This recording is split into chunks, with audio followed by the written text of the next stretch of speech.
Halo mitra olahraga, selamat datang di channel YouTube kami, Piala News, yang mana akan membawakan berita terupdate sepak bola dari mancanegara. Dan berikut ini kami akan membawakan informasi tentang sepak bola, dan langsung saja kita mulai berita pertama. Negosiasi kontrak Ousmane Dembele dengan Barcelona dikabarkan kolaps. Kontrak Ousmane Dembele di Barcelona habis pada musim panas 2022. Pembicaraan perpanjangan kontrak dengan petinggi Barca sudah berlangsung beberapa saat, tetapi belum tercapai kesepakatan. Ada laporan yang menyebut Dembele bersedia gajinya dipotong untuk bertahan di Barcelona. Dia dikabarkan tidak keberatan dengan paket baru gaji senilai 200.000 pounds per pekan. Namun, menurut laporan terbaru Goal International, Kamis, 30 Desember 2021, pembicaraan antara klub dan perwakilan Dembele tidak berjalan seperti yang diharapkan. Kesepakatan tak juga tercapai. Media itu menyebut Barcelona tidak bersedia memenuhi tuntutan Ousmane Dembele soal nominal gaji. Ousmane Dembele dikabarkan menolak keras proposal pemotongan gaji yang disodorkan Barcelona. Kedua, Manchester United diam-diam membajak pemain sayap Barcelona Ousmane Dembele. Rumor terbaru yang beredar mengatakan bahwa Ousmane Dembele menolak tawaran kontrak baru dari Barcelona. Dengan begitu, sang pemain sayap kemungkinan besar bakal hengkang dari Barcelona dengan status bebas transfer pada 2022 mendatang. Calcio Cato mengklaim beberapa klub mulai mendekati Ousmane Dembele yang menjadi andalan di lini serang Barcelona. Satu di antaranya adalah Manchester United. Menurut laporan tersebut, Manchester United menaruh minat terhadap Ousmane Dembele. The Red Devils diam-diam mencoba untuk mendapatkan jasa winger Barcelona itu. Proses negosiasi antara Manchester United dan agen Dembele berjalan positif, sehingga kesempatan sang winger untuk pindah ke Old Trafford cukup besar. Ketiga, Kylian Mbappe diminta jangan pindah.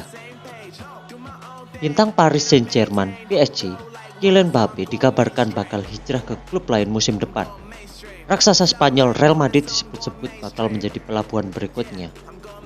Akan tetapi Kylian Mbappe diminta bertahan PSG demi mengembangkan karirnya sebagai pemain terbaik di dunia. Mbappe sudah berada di klub yang tepat. Tidak ada alasan untuk hengkang. Mbappe memang memberikan segalanya di lapangan untuk PSG. Dia juga menegaskan komitmen untuk membantu PSG jadi juara musim ini. Namun kabar kepergian Mbappe tidak juga sirna. Dia terus dihubungkan dengan Real Madrid dan beberapa klub top lain seperti Barcelona, Liverpool, bahkan Manchester United.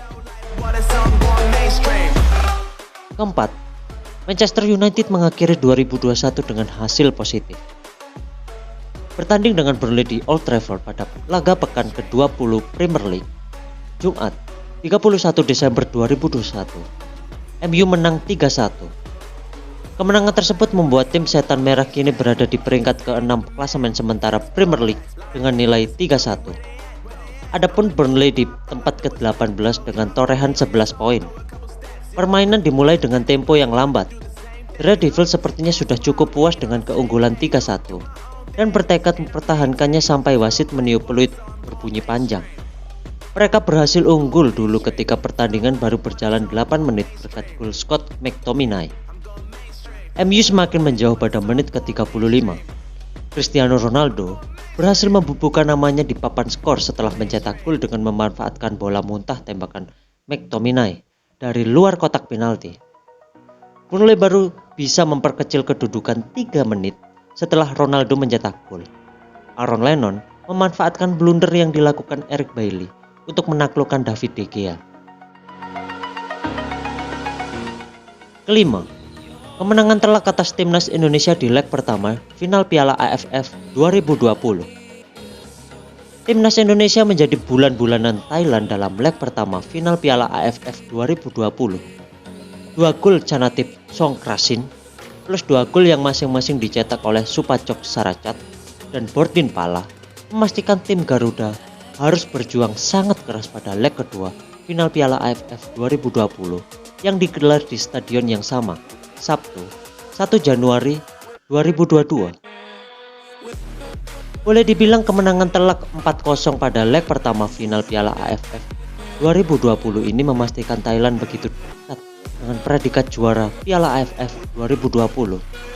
Alexander Polking pun menegaskan bahwa kemenangan ini merupakan pernyataan Thailand untuk bisa menjadi juara. Alexander Polking juga menegaskan bahwa setelah kemenangan telak atas timnas Indonesia di leg pertama final Piala AFF 2020 ini, penting bagi Thailand untuk membuktikan komitmen untuk menjadi juara yang butuh selangkah lagi dipastikan.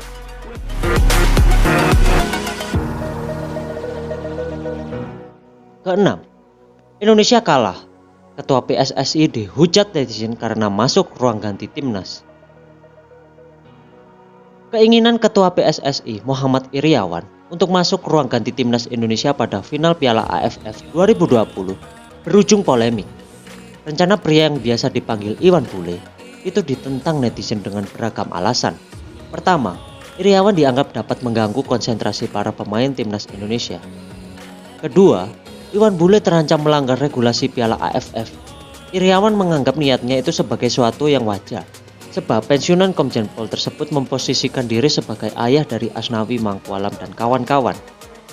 Iryawan mengklaim bahwa mengunjungi ruang ganti timnas Indonesia sebagai bentuk dukungan. Selama Piala AFF, pria berusia 59 tahun itu hanya dapat berkomunikasi dengan para pemain melalui sambungan telepon dan video call.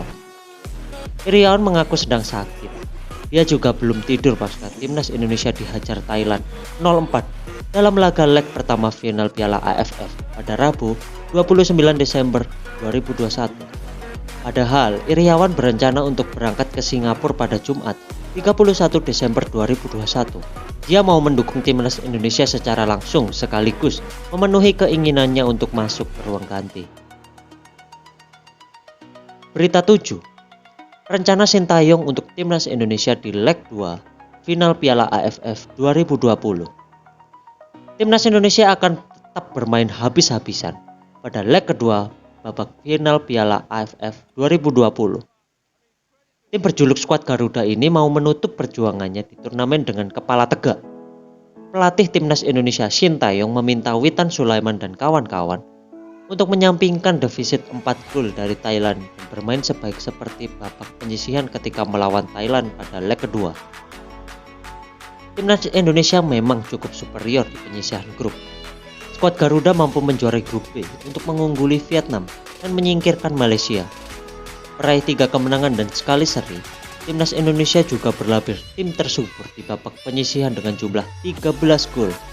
Saya akan menyemangati para pemain supaya dapat menunjukkan penampilan yang terbaik pada leg kedua, seperti ketika bermain di penyisihan grup, tutur Sintayong. Ke-8. Kalahkan Rans Cilegon FC di final. Persis Solo juara Liga 2 2021. Persis Solo berpesta setelah memastikan gelar juara Liga 2 2021. Laskar Sumber Nyawa, julukan Persis Solo, berhasil menang 2-1 atas Rans Cilegon FC dalam partai final Liga 2 di Stadion Pakansari, Bogor, Kamis 30 Desember 2021. Kedua tim bermain dengan agak santai di awal babak pertama. Kepastian promosi ke Liga 1 yang diperoleh kedua tim sepertinya jadi penyebab hal itu. Persis tampil lebih dominan setelah mereka mendapatkan peluang berbahaya. Menit ke-21, Irfan Bakti melakukan serangan balik ke pertahanan Rans Cilegon FC. Namun barisan pertahanan Rans yang dikomandoi Hamka Hamzah masih cukup kokoh. Menit ke-40, gawang Rans Cilegon FC akhirnya jebol juga. Irfan Bakti memecahkan kebuntuan. Ex pemain PSS Sleman ini melepaskan tendangan keras yang merobek gawang Rans Cilegon FC. Babak kedua baru berjalan 2 menit. Persis Solo menambahkan keunggulan. Lagi-lagi lewat gol yang dicetak oleh Irfan Bakti. Kali ini, Irfan mencetak lewat sundulan terukur. Bola sundulan Irfan mengarah ke kiri bawah gawang Rans yang dijaga Kartika Aji.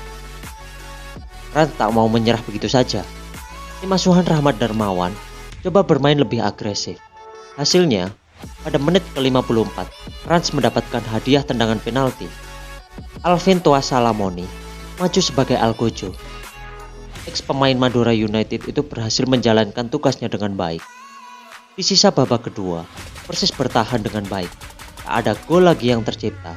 hingga wasit menutup peluit tanda berakhirnya pertandingan. Persis berhasil menjadi juara Liga 2 musim ini, sementara Rans Cilegon FC harus puas jadi runner-up. Kesembilan, gol Gufroni antar Martapura Dewa United ke Liga 1. Martapura Dewa United berhasil promosi untuk pertama kali ke ajang Liga 1 pada laga perebutan posisi 3. Dewa menang 1-0 atas PSIM Yogyakarta dalam laga yang berlangsung di Stadion Pakansari, Bogor pada Kamis 30 Desember 2021. Gufroni Almaruf jadi pahlawan bagi Martapura Dewa United. Gelandang serang itu menjadi pencetak gol semata wayang Dewa United. Gufroni mencetak gol dengan tendangan first time di dalam kotak penalti pada akhir babak pertama. Gufroni pun sangat bahagia dengan gol itu. Secara khusus, ia mempersembahkan gol itu untuk sang istri. Menurutnya, sang istri selalu memberikan doa dan dukungan kepadanya, sehingga bisa membawa Dewa United promosi ke Liga 1. Ke-10, Bali United dan PSM Makassar jadi wakil Indonesia di Piala AFC 2022. Bali United dan PSM Makassar menjadi wakil Indonesia di turnamen antar klub Asia di musim depan. Kedua klub akan berkancah di Piala AFC 2022. Bali United melalui laman resminya menjelaskan kriteria penunjukan tim berjuluk Serdadu Tridatu sebagai representasi Indonesia di Piala AFC tahun depan. Bali United mengabarkan PSSI telah bersurat kepada AFC untuk memberitahu bahwa Bali United menjadi wakil Indonesia di Piala AFC 2022. Pada musim 2019, Bali United menjadi juara Liga 1 2019. Namun tim berjuluk Serdadu Tridatu itu hanya sebentar bermain di Piala AFC 2020 karena turnamen itu ditunda. Sementara itu, PSM juga menjadi wakil Indonesia di Piala AFC musim depan karena statusnya sebagai jawara Piala Indonesia 2018-2019 dan lolos lisensi AFC 2021. Dan itulah berita-berita sepak bola dari kami. Terus nantikan update terbaru channel kami dan jangan lupa like, komen, dan subscribe. Salam olahraga.